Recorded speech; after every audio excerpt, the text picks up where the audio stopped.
I ran into this last week. Here's what fixed it for me. If you're looking to stay updated on your Binance transactions, enabling notifications is a great way to keep track. Here is how to do it step by step. Step 1. Open the Binance app. Launch the Binance app on your mobile device.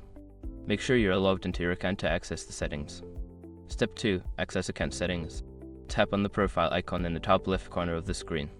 This will take you to your account settings where you can manage notifications.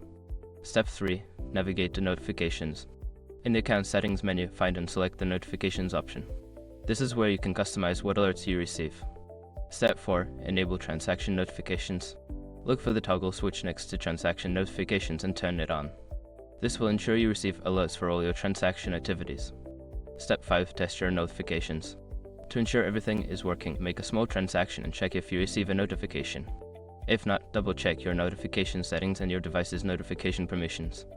If you follow these steps, you should be all set to receive notifications for your Binance transactions.